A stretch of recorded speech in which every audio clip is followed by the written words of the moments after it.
Jadi sebenarnya Tuhan tuh ada nggak sih? Tergantung.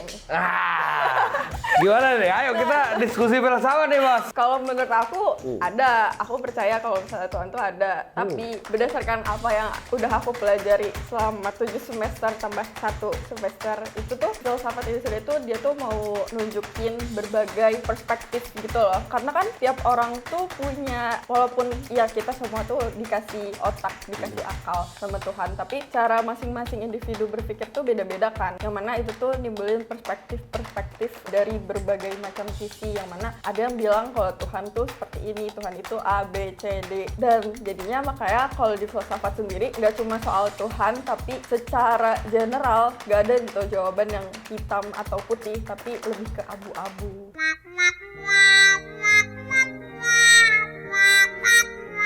Selamat datang di Beda Jurusan. Yoi. Hari ini spesial banget karena kita akan belajar mikir. Ini dari outfitnya sebenarnya teman-teman udah bisa nebak ya, karena ngeklik video ini udah tahu judulnya. Cuma ini counter sekali, kenapa Ibu Aya ini? Enggak sih, sebenarnya daily outfit aja. Daily outfit kayak gini. Ini habis dari kampus berarti? Iya, Oh. abis kelas Semester berapa? 1. Oh, maba ya. Iya, maba. Nikmatin mabanya lah dulu. Maba S2. Iya. Maba S2 filsafat. S1-nya filsafat juga. Filsafat. Sama. Belum lulus. Oh, belum lulus S2 kan? Belum lulus S1. Hah? Gimana? Kuliahnya 2, guys. Oke, apa? Fast track gitu? Ya. Jadi belum wisuda nih? Belum punya gelar. Belum punya gelar, belum punya... Oh, kalau fast track itu belum punya gelar? Iya, belum. Jadi masih kuliah S1 tapi sambil S2 juga. Oh, ada ya sistem kayak gitu? Iya. Terus nanti kalau lulus gelarnya wisudanya 2 kali atau sekali? 2 kali. Kan beda waktunya. Jadi nyelesain S1 dulu, baru S2-nya nanti tahun depannya. Tuh. Oh. Gimana? Jadi tuh di UGM tuh ada yang namanya program fast track, yang mana kalau misal untuk fakultasku sendiri itu baru diterapin di tahun ini.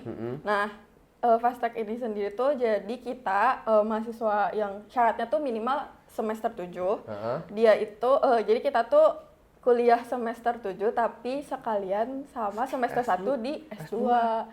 Ya, gitu. Nah, persyaratannya tuh untuk S1-nya kita batasnya tuh di cuma sampai semester 8. Kalau misalnya di luar itu nanti Nggak bisa ikut fast track? DO, ya kan namanya DO? DO S2, DO S2. Oh, tak kira DOS1. DO S2, soalnya kan namanya fast track ya. Jadi tujuan utamanya biar cepat. Kalau Masa misalnya- jadi slow track kan? Iya, kalau Lucu. misalnya di luar semester 8 ya jadi biasa aja, nggak cepet ya. Iya, nggak cepet, nggak Iya. fast track. Buat apa jalur fast track? Tapi sekali lagi applause buat narasumber kita. Saya gokil. Kuliah S1 dan S2, belum lulus tapi udah ada S2. Oke, aku mau tanya dulu, mungkin boleh perkenalan dulu ke teman-teman di sini, mungkin nama lengkapnya, asalnya dari mana gitu, boleh disapa-sapa dulu. Oke, halo, aku Yosifah Ariel, tapi biasa dipanggil Aya. Sekarang aku adalah mahasiswa S1 dan S2 Fakultas Filsafat, jurusan Filsafat di UGM. Oke, Fakultas Filsafat, jurusan Filsafat di UGM. Dan satu fakultas yang cuma ada satu jurusan. Betul, Iya jadi berdiri sendiri. Berdiri sendiri. Oke.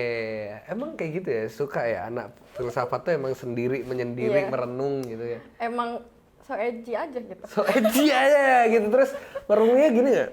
Iya, Kayak Socrates gitu. betul, gaya Socrates dan Plato. Socrates sama Plato. Itu sebenarnya orang ini kita masuk ke filsafat dulu ya. Kenapa akhirnya orang tuh milih filsafat gitu? Kalau aku personally sendiri ya, kenapa pilih filsafat? Karena pada saat itu aku adalah remaja SMA yang belum tahu gitu loh, aku tuh maunya apa. Oke. Nah, meanwhile aku tuh suka belajar banyak hal. Terus aku juga suka baca buku kan, jadi aku udah tahu filsafat sebelumnya. Dan aku ngelihat kayak dari filsafat ini tuh, karena aku belajar banyak hal di filsafat, aku kayaknya ngerasa ini bisa jadi batu loncatan aku untuk tahu, untuk mendalami gitu, oh sebenarnya ternyata real passion aku tuh di mana gitu dari filsafat ini gitu. Jadi kayak batu loncatan aja gitu. Itu kan batu loncatan ya. Nah, tapi kita sedikit flashback ke waktu-waktu sekolah tuh. Trigger apa yang bikin kamu masuk jurusan filsafat gitu? Kayak kan banyak orang tuh ngambil jurusan-jurusan aman lah, kayak hukum, kedokteran gitu-gitu. Filsafat yang notabene orang tuh stereotipnya ini jurusan apa gitu loh. Itu sih karena aku suka banget belajar banyak hal, jadi kayak bener-bener datangnya tuh karena curious gitu loh, bener-bener penasaran sama filsafat ini sendiri gitu. Gara-gara penasaran tuh. Akhirnya sampai sekarang masih mencari jawaban atas pertanyaan-pertanyaanmu nggak? Alhamdulillah saya udah tahu sih passionnya apa dan mau jadi apa. Dan itu dapat dari filsafat? Iya, jadi ekspektasinya works gitu. Maksudnya bayangan aku di awal bakal nemuin sesuatu dari filsafat tuh ternyata kejadian gitu. Beneran menemukan sesuatu gitu, nggak yang gagal. Oke, ini kan kita ngobrol ini sangat abstrak ya. Apakah anak filsafat seperti itu? Nah, kita coba breakdown runtut ini ya, lebih detail lagi. Oke, dari SMA kayak gitu, pengen nyari sesuatu gitu. Akhirnya setelah kamu masuk filsafat, kamu tahu dong konsekuensi filsafat tuh seperti apa? Tahu jelas banget. Kalau dari filsafat sendiri tuh karena itu tadi dia tuh kan belajar banyak hal ya.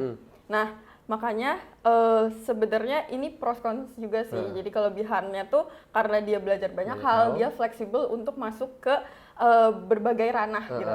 Tapi itu juga sekaligus jadi kekurangannya karena terlalu general gitu loh. Dia tuh bisa masuk kemana-mana.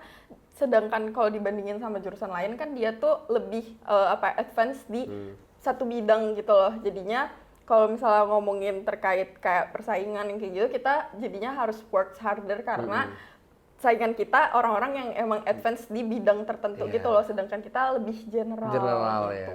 Iya bener sih. Kalau ngomongin tadi ngomongin banyak hal itu bisa dipelajari filsafat, aku setuju karena dulu waktu S1 itu aku ingat banget ada satu mata kuliah itu namanya filsafat ilmu sosial.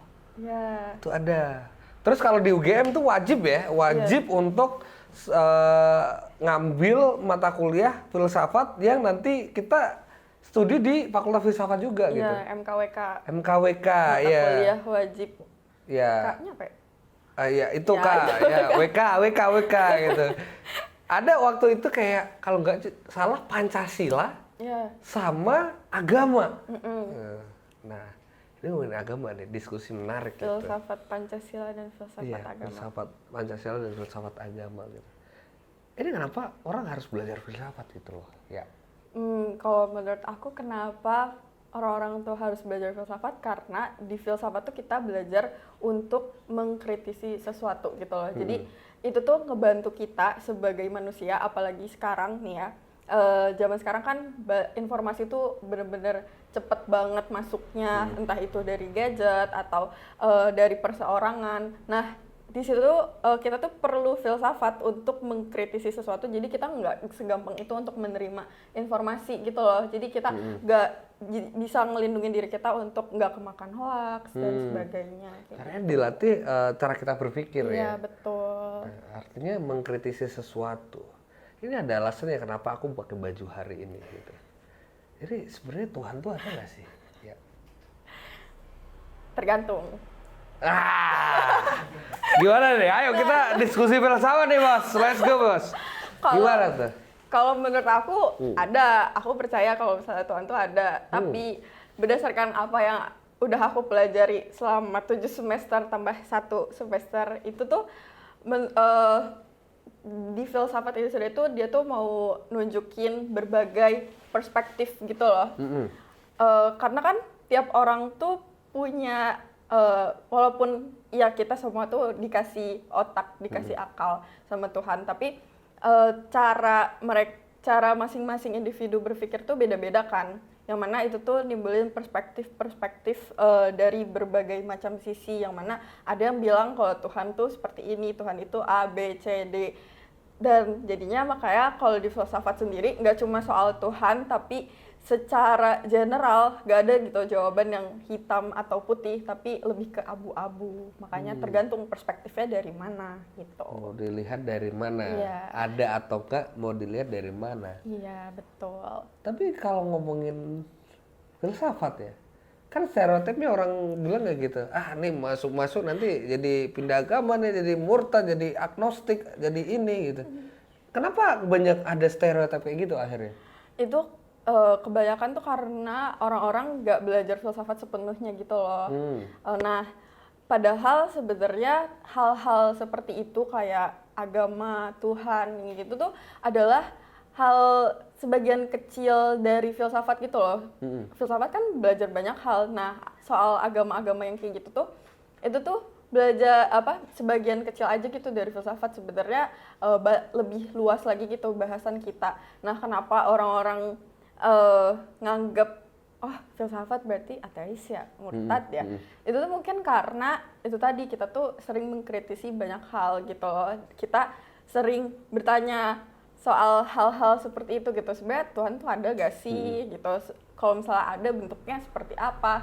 Kenapa kita bisa tahu? Gimana cara ngebuktiinnya? Nah, tapi sebenarnya filsafat tuh posisinya tuh bukan ngeraguin, tapi lebih ke pada ngekritisin supaya kita sebagai manusia yang mana akal kita tuh cuma terbatas, susah kan untuk paham sebenarnya Tuhan tuh tinggalnya di mana sih gitu, malaikat, nabi dan semacamnya tuh kayak gimana bentuknya. Nah, filsafat tuh tugasnya untuk menjembatani akal manusia yang sederhana, yang terbatas itu supaya bisa paham hal-hal tersebut gitu, hal-hal yang ada di luar nalar manusia gitu. Walaupun ya bingung juga. Oke. Teman-teman yang mengikuti masih sampai detik ini dan teman-teman masih bisa fokus, itu mungkin teman-teman akan tertarik dengan dunia filsafat gitu. Karena ya itu ya, filsafat itu nggak cuma ngomongin tentang Tuhan tadi ya, konstruk cara kita berpikir itu juga salah satu dasar dari filsafat. Dan tadi ada satu kata kunci, selalu bertanya kenapa dan mengkritisi. Akhirnya, kenapa milih filsafat yang pada akhirnya banyak orang bingung lulusan filsafat nih mau kerja apa? Gitu. Mau makan apa? Mau makan pikiran kah? Mau makan idealisme kah? Gitu. Nah, itu sih sebenarnya itu balik lagi ke preferensi orang ya. Kalau aku sendiri tuh emang dari awal kenapa memutuskan untuk dari SMA lanjut ke kuliah tuh karena emang orientasi aku kuliah itu untuk belajar gitu loh, untuk dapat ilmu baru yang mana emang itu aku suka gitu. Aku suka belajar, bukan yang orientasinya pada kedepannya kerjanya mau apa kayak gitu. Jadi waktu dulu juga sebenarnya pertimbangan terkait kerja apa tuh kayak lebih apa ya, mungkin di nomor keberapa gitu loh, karena emang nggak terlalu mikirin nanti mau kerja apa ya, karena itu sih utamanya emang pengen belajar gitu. Iya benar, harus diluruskan ya teman-teman, kalau kalian kuliah itu tujuan utamanya bukan untuk belajar, bukan untuk bekerja sebenarnya, untuk belajar dan membentuk pola pikir. Tapi kembali ke zaman dulu deh ya, sempat ada pertentangan nggak dari keluarga? Kamu kenapa kok ambil filsafat ayah? Gitu. Alhamdulillah enggak sih, alhamdulillah keluargaku support. Oh, Mungkin ya? karena aku bungsu juga ya, jadi kayak ya udah deh, iya gak apa-apa adek. Iya nggak apa-apa adek gitu. Tapi nggak ada diskusi apa khusus gitu? Enggak sih, mereka benar-benar menyerahkan ke aku gitu, karena berdasarkan pengalaman sebelumnya ini agak TMI. Kakak aku tuh yang pertama dia tuh diarahin gitu loh, kakak masuknya jurusan ini, terus turns out dia nggak suka dan dia agak enjoy melakukannya gitu, walaupun alhamdulillah lulus ya, tapi dari situ ayahku sadar gitu loh kalau misalnya ya mengarahkan tuh baik, tapi ada porsinya gitu loh. Kalau misalnya terlalu mengarah ke yang jadinya ngatur tuh juga kasihan ke anaknya. Makanya di situ setelahnya adik-adiknya bebas. Oke. Nah ini menarik, kita ngomongin tentang budaya dan kehidupan di filsafat ya.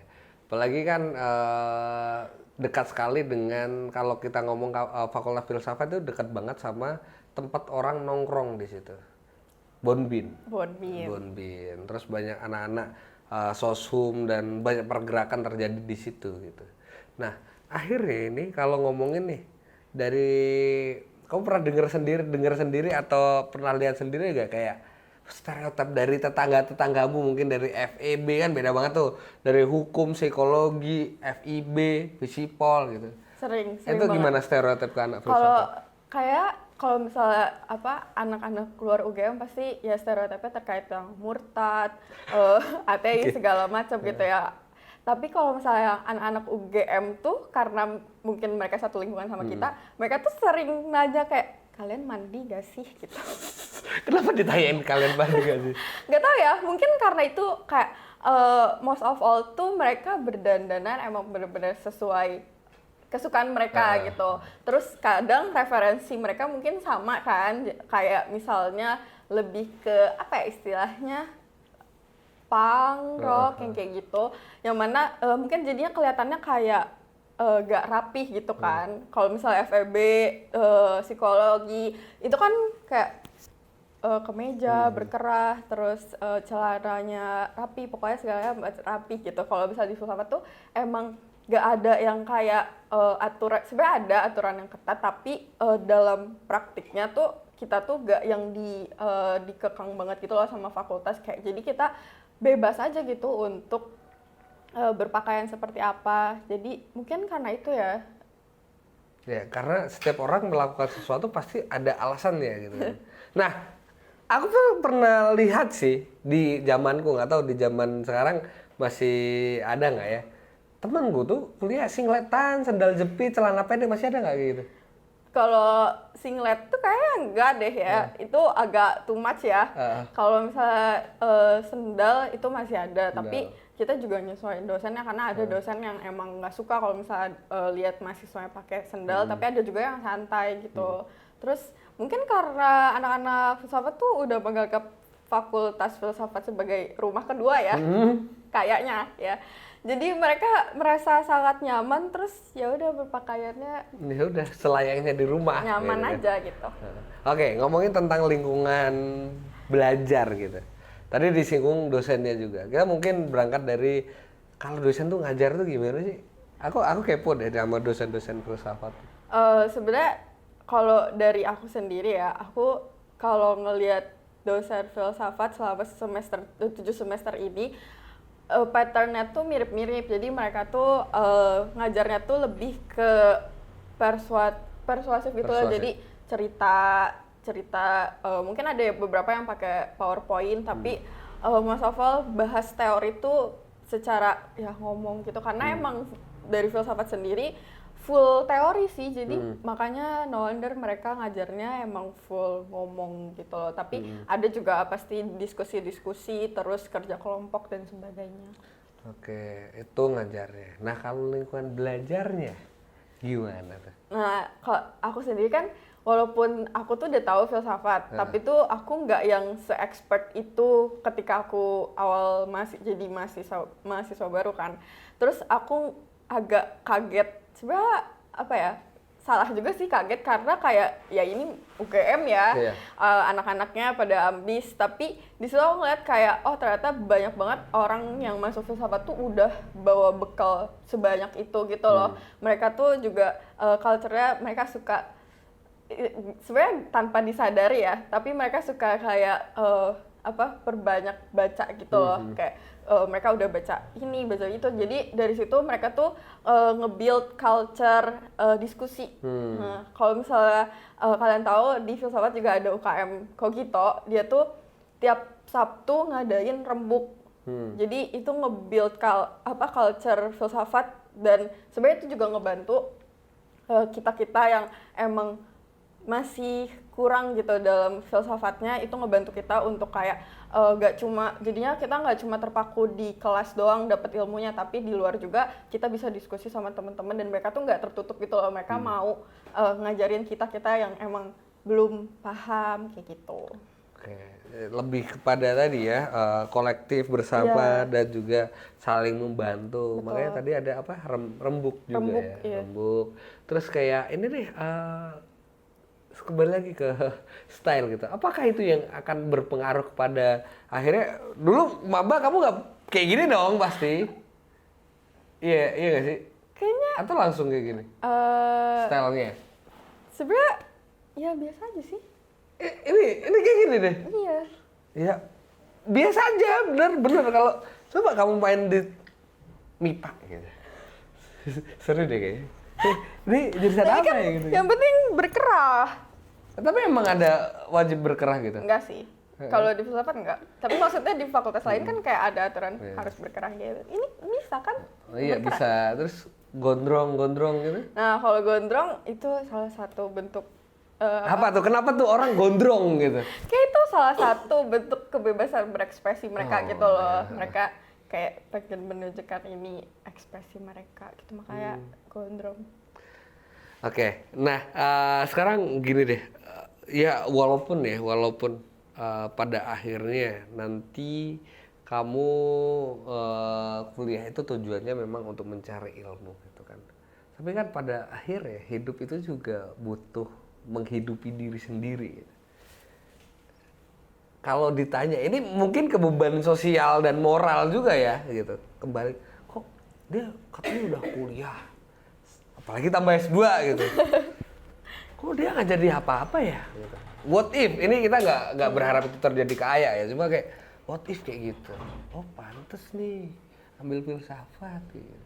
Semoga enggak sih ya, karena salah satu alasan aku ambil program fast track juga karena aku udah tahu gitu loh aku mau jadi apa, mau ini aku udah tahu nih arahnya mau kemana gitu, makanya aku ambil fast track ini karena itu salah satu yang bisa ngedorong dan ngebantu tujuan aku nanti gitu. Tapi sebenarnya kalau ngomongin nih profesi gitu, filsafat tuh apa? Jadi apa? Filsuf. Betul. Iya. Iya sebenarnya. Satu aja tuh, jadi filsuf nih. Kan banyak nih kayak apa, gitu, hukum bisa jadi hakim, jaksa, jadi notaris gitu. Filsafat, filsuf, udah. Sebenarnya kalau filsafat itu sebutan orang yang belajar filsafat, jadi Oke. dan kayak semua orang tuh sebenarnya berfilsafat, jadi secara gak langsung semua orang tuh filsuf. Cuman kalau misalnya terkait profesi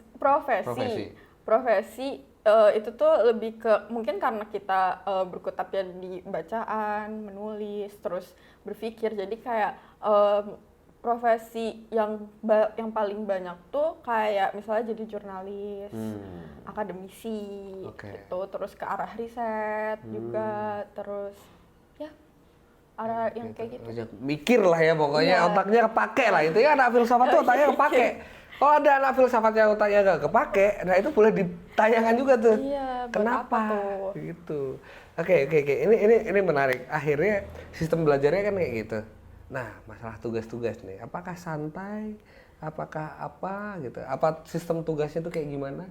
Ya aku awalnya ekspektasinya bakal yang kayak hustle banget, karena kan kayak UGM nih, gitu ya, UGM nih, gitu. Walaupun sosum, tapi kan tetap UGM ya, jadi Iya, kayak kebayangnya bakal hustle dan padat banget. Ternyata enggak kok, santai. Dia tuh tugasnya lebih ke ya banyaknya paper sih ya, dan kita nggak ada yang kayak praktikum atau ke lapangan gitu, nggak ada. Terus kebanyakan itu sih nulis paper dan kayak kalau misalnya tugas kelompok itu presentasi gitu. Terus kalau misalnya kelas tuh kebanyakan kayak diskusinya terbuka gitu. Oke, ini ngomongin Sebenarnya nggak padat banget. mata kuliah ya. Walaupun kamu sekarang udah berapa semester 7 terus semester 1. Oke. Mata kuliah yang paling kamu suka tuh mata kuliah apa di filsafat? Aku paling suka feminisme. Feminisme. Kenapa? Karena emang ternyata nih setelah aku masuk filsafat, passion aku tuh emang ke arah sana. Aku suka hal-hal terkait gender dan perempuan, karena aku juga perempuan ya, jadi relate gitu. Terus ketika ambil mata kuliah feminisme itu sangat menunjang pemikiran aku dan pengetahuan aku terkait feminisme itu sendiri.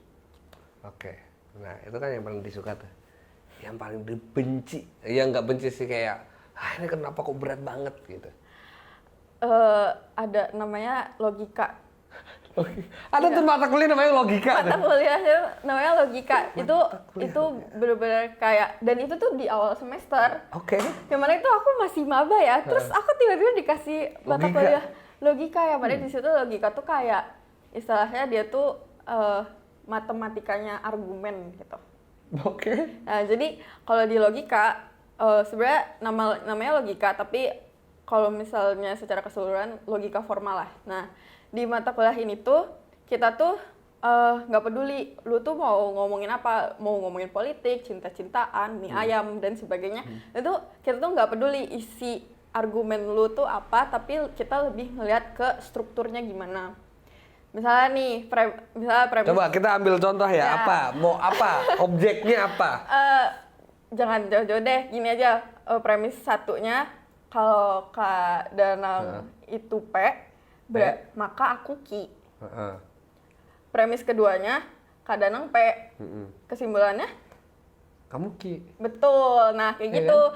Kita tuh kayak memperhatikan strukturnya gitu. Sebenarnya itu sederhananya ya, tapi kalau di mata kuliah 3 SKS lebih lebih kompleks lagi. Jadi di situ tuh kayak istilahnya kita tuh kalau misalnya lihat pipa air ledeng, kita tuh nggak peduli airnya tuh kotor apa bersih, tapi kita tuh lebih ke ngecek apakah pipa sambungannya tuh ada yang bocor apa enggak. Jadi di situ tuh kita tuh biar bisa ini juga salah satu pendukung kita untuk mikir lebih kritis lagi, karena di situ kita ngelihat kalau misalnya ada orang berargumen, kita tuh nggak apa-apa nggak ngerti substansinya apa, isinya apa, tapi kita bisa ngecek itu tuh valid apa enggak dari struktur yang dia pakai, supaya ini orang ngasih kesimpulannya bener apa enggak, kayak gitu. Terstruktur nggak ya cara dia berpikir? Iya. Karena sering, apalagi zaman sekarang tuh sering banget orang-orang berargumen tapi kesimpulannya tuh nggak nyambung gitu. Iya. Nah, di situ kita dibantu pakai logika. Coba lebih kompleks lagi gitu, tapi ya susah ngejelasinnya. Simpelnya gitu ya. Simpelnya kayak gitu. Tapi intinya kalau teman-teman suka mikir dan bertanya-tanya selalu berkaitan dengan why, itu cocok sih. Tapi menarik sih tadi kayaknya. Iya. Itu menarik Coba banget. ada satu lagi. Apa tuh? Metafisika. Apa itu? Yang nggak kelihatan kayak ini? Iya, betul. Jadi kayak sesuai namanya ya, metafisika. Jadi dia tuh sebelum fisika ngebahas tuh tentang kayak keberadaan, Tuhan, waktu, yang kayak gitu. Kalau misalnya mungkin jurusan lain kayak kalau ngelihat meja, ngelihatnya oh ini meja kayunya kayu apa ya, cara buatnya kayak gimana ya. Nah, kalau di metafisika tuh lebih mempertanyakan ini tuh kayu tuh sebenarnya meja tuh sebenarnya ada apa enggak? Apa jangan-jangan sebenarnya dia nggak real, yang kita lihat tuh sebenarnya nggak real gitu. Terus kalau misalnya ngomongin oh meja tuh kan dari kayu terus batang-batangnya. Nah, itu tuh sebenarnya kalau misalnya dipretelin itu dia masih meja atau bukan gitu. Padahal kan sama aja gitu. Maksudnya cuma terpisah. Ya gitu deh. Iya. Apakah itu meja atau enggak karena dia terpisah? Iya. Nah ini sebenarnya out of konteks ngomongin jurusan ya. Tapi aku selalu bertanya-tanya sampai detik ini belum dapat jawabannya. Tapi kita discuss aja. Ini konsep takdir. Oke. Ini discuss aja ya. Kalau di agama yang gue yakini itu kan yang namanya jodoh, rezeki, dan mati itu kan dia sudah ada takdirnya. Nggak akan bisa, mati nggak bisa maju sedetik dan mundur sedetik. What if kejadiannya kayak gini? Dia melakukan dalam tanda kutip bunuh diri. Ya kan? Dia melakukan bunuh diri. Nah, apakah itu takdir dia bunuh diri? Karena gini, katanya Tuhan itu selalu akan menyayangi hamba-hambanya. Artinya konsekuensi setelah mati itu kan ada surga dan neraka, ya kan? Kalau takdirnya mati bunuh diri, itu masuk neraka. Loh, konsepnya gimana? Apakah itu menyalahi takdir atau gimana? Ini discuss. Di luar itu ya. Jadi jadi mikir ya. Aku jawab sepengetahuan aku aja ya, tapi karena nggak ada yang namanya ilmu mutlak kan. Iya, tapi ini kayaknya juga nggak akan memuaskan karena balik lagi kita tuh harus lihat dari perspektif apa. Kalau misalnya Kadarang melihatnya dari perspektif agama Kadanang, ya pasti jawabannya adalah eksak yang itu gitu. Misalnya kalau ada orang bunuh diri, terus di agama Kadarang bunuh diri itu dilarang karena tidak sesuai gitu. Maksudnya sebagai manusia sama Tuhan udah dikasih kesempatan, tapi dia nggak berusaha memaksimalkan kehidupan dia dan memilih untuk menyerahkan, itu berarti dia nggak ada usaha di situ. Berarti itu salah. Tapi kalau misalnya kalau misalnya mau bahas lebih lanjut lagi, lebih panjang lagi, ada banyak perspektif dari situ, karena ada juga itu juga menyangkut free will manusia, kebebasan manusia, terus juga itu menyangkut agama apa, terkait agama apa, perspektifnya gimana. Makanya gitu, gak ada yang hitam putih di filsafat. Aku seneng banget kayak diskusi sama ini. Aku bisa benar-benar ngobrolin hanya satu topik pematik ini ya. Itu bisa dari pagi sampai maghrib itu belum kelar. Nah itu. Kayak gitu. Itu seru sih teman-teman, karena kalau teman-teman tahu di situ ya. Nah, tapi akhirnya gini, kehidupan. Kalau tadi kita ngomongin tentang akademiknya, lingkungannya gitu. Kamu tipikal orang yang wah udahlah cukup aku belajar aja, atau aku pengen nyari pengalaman lain nih di luar filsafat gitu? Justru aku tipe orang yang kayak agak stres kalau misalnya gak ngapa-ngapain. Oke. Ya, dan ketika aku masuk filsafat tuh aku kayak agak kagetnya di situ. Tadi kan aku ngiranya karena UGM nih bakal sibuk banget, beban akademiknya bakal besar banget. Ternyata di filsafat sendiri beban akademiknya nggak seberat itu, dan aku ngerasa kayak ini salah satu kelebihan dari kuliah di filsafat, karena kita tuh punya waktu luang di luar kelas yang mana itu bisa kita manfaatin untuk kita mengasah diri kita, develop diri kita di hal lain gitu loh. Jadi kayak misalnya ikut organisasi, terus volunteer, kepanitiaan dan sebagainya. Jadi itu juga bisa nambah pengalaman di CV kan gitu. Jadi ngebantu kita juga untuk kedepannya nih biar gak jadi pengangguran. Gitu. Akhirnya ngomong kerjaan lagi kan gitu. Tapi kalau nggak salah kemarin kamu sempat jadi ini ya, koordinator umum pionir dialektika ya? Ya, kebetulan. Itu gimana tuh pengalamannya? Apa yang akhirnya ilmu-ilmu filsafat nih bisa kugunakan kalau di dalam tanda kutip kepemimpinan itu bermanfaatnya di sebelah mana tuh? Ini aku agak balik ke belakang dikit ya. Jadi sebelumnya tuh kan aku juga udah ikut jadi panitianya anggotanya gitu kan. Nah, dari situ aku kayak ngelihat kalau misalnya filsafat tuh ini in my opinion ya guys, jangan dihujat. Menurutku filsafat tuh sampai sekarang ilmunya masih kelihatannya kaku gitu. Orang pasti ngedenger filsafat, belajar apa sih, pusing gitu kan, susah banget dimengerti gitu. Nah dari situlah kenapa aku memilih untuk ikut dalam jabatan menjadi koordinator umum, dan aku ngebawa filsafat sosial sebagai grand design aku, yang mana di situ aku pengen ngemas filsafat tuh sebenarnya sederhana kok. Filsafat tuh bisa aksesibel untuk semua orang gitu, dan dalam praktiknya jujur sebenarnya filsafatnya sendiri dalam kepemimpinan ya itu sebenarnya ngebantu banget sih, karena kayak dia ngebantu aku untuk itu tadi ngekritisin hal-hal, terus kan megang kepala yang banyak tuh susah banget ya. Dan di situ aku juga ngebantu aku untuk kayak gimana cara aku mengambil keputusan, terus menghadapi hal-hal kayak problem di internal dan segala macamnya kayak gitu. Jadi dari landasan kita berpikir tadi, jadi sebenarnya modal kuat juga di situ ya. Nah, ini ngomongin lulus nih. Ya kamu belum wisuda, tapi sebenarnya udah S2 gitu. Tapi ada teman-temanku juga nih, ya ini nggak mengeneralisir, tapi rata-rata ada beberapa temanku yang anak filsafat tuh lulusnya lama banget. Emang sesusah itu ya? Enggak, justru menurutku mudah, gampang. Karena Sekarang aku semester 7 ya, masih garap skripsi sih, baru sempro kemarin. Cuman menurutku kayak beban akademiknya nggak seberat itu, dosen-dosennya juga nggak yang sejahat itu dalam memberi nilai kayak gitu. Mungkin karena gampang itu, jadi mereka kayak santai. Oke. Nah, habis itu jadinya ya udah kayak nggak ada beban Pressure. apapun, nggak ada pressure apapun, jadinya santai aja kuliahnya sampai 14 semester kayak gitu. Atau karena jadi nyaman aja kayak berdialog tiap hari kan nambah referensi, nambah kita juga tambah jadi lebih pinter gitu. Iya. Sedangkan jujur aja ya, aku kenapa agak lulus lama-lama itu aku juga dapetin privilege banyak gitu. Ketika aku lulus agak lama, aku bisa dapetin opportunity lain yang nggak bisa kita dapetin ketika kita udah nggak mahasiswa. Betul gitu. banget.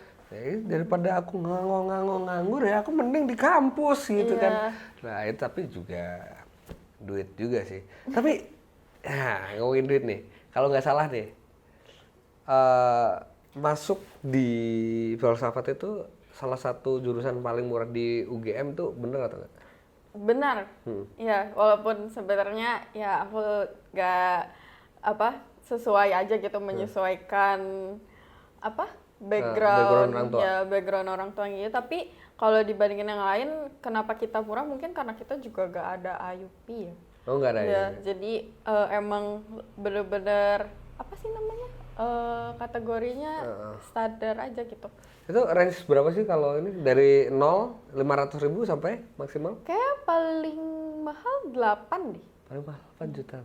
Kalau gak salah ya. Itu orang udah bisa mikir banget tuh ya. Itu udah jadi filsuf kamu, bro. Gitu. Tapi aku lupa, kamu masuk UGM jalur apa? Aku SNMPTN. SNMPTN. Ini kelihatan banget ya, angkatan-angkatannya sama, aku masih SNMPTN, sekarang udah SNBP itu. Nah, SNMPTN berarti dulu apa yang dipersiapkan? Rata-rata nilainya berapa? Aku berapa ya? Aduh, udah lupa lagi. Kayaknya nggak nyampe 95 sih, tapi kurang. 90 di atas 90 iya. di atas, tapi nggak sampai 95. Rata-rata. Tapi ada ini sertifikat gitu-gitu nggak? Enggak lagi. Enggak? Iya, makanya itu aku kayak agak gambling gitu. Dan di situ ngerasa kayak ya udah kalau misalnya nggak jodoh bisa nyoba di jalur lain gitu kan. Oke, ini nyambung juga ke pertanyaan selanjutnya. Kalau disuruh mengulang waktu lagi dan kita lupakan apakah kamu akan lolos atau enggak gitu, dan yang pasti lolos di semua jurusan yang ada di dunia ini dan semua kampus yang ada di dunia ini, apakah tetap kamu akan mengambil filsafat UGM sebagai jurusanmu? Posisinya aku udah tahu belum aku suka apa. Udah tahu? Oh, kalau udah tahu aku ambil jurusan lain. Karena dari filsafat kan, jadinya aku tahu gitu, aku lebih condongnya ke politik dan gender, yang mana itu mempermudah aku untuk lebih fokus ke hal tersebut dengan masuk jurusan lain kayak misalnya di FISIP gitu kan. Lebih terakomodasi gitu daripada di filsafat kan filsafat general gitu. Tapi dia nggak bakal bisa ngomong kayak gini kalau dia nggak belajar filsafat. Betul. Iya kan? Iya, kan? aku kayaknya nggak akan kepikiran kayak gitu Nggak akan kalau kepikiran misalnya kayak aku gitu. belum ada filsafat-filsafatnya. Nah, jadi memang hidup manusia itu terus-menerus berkembang, dan kira-kira pesan buat teman-teman yang lagi nonton nih sampai akhir detik ini yang masih nonton, kalian keren banget membahas ini diskusi yang panjang lebar gitu. Kira-kira apa pesan buat mereka dari kamu, Aya? Buat yang mau masuk filsafat, buat teman-teman yang mau masuk filsafat, jangan takut karena ini adalah tempat bermain teman-teman yang asik. Asik ya? Asik. Kalian banyak berdiskusi lah pokoknya. Dan Aya, kalau mau kepo tentang jurusan atau mau kepo tentang aktivitas Aya lainnya, bisa kepoin ke sosial media yang mana ya? Bisa IG Yasifarial, S-nya 2. S-nya 2, dingin dong berarti. Ya. Dingin banget ya kan? Kan emang fast track. S2. S2. Respect. Kalau gitu kita tutup sekali ya. Luar biasa. Gokil. Baru tahu aku ini di counter hostnya, bro. Oke. Kenapa barang bisa jatuh? Dan Karena kenapa? ada metafisika. Dan itu bisa terjawab ketika kalian masuk di filsafat. Terima kasih sudah menonton Beda Jurusan hari ini dan sampai jumpa lagi. Sokrates. Kenapa ya? Itu dia.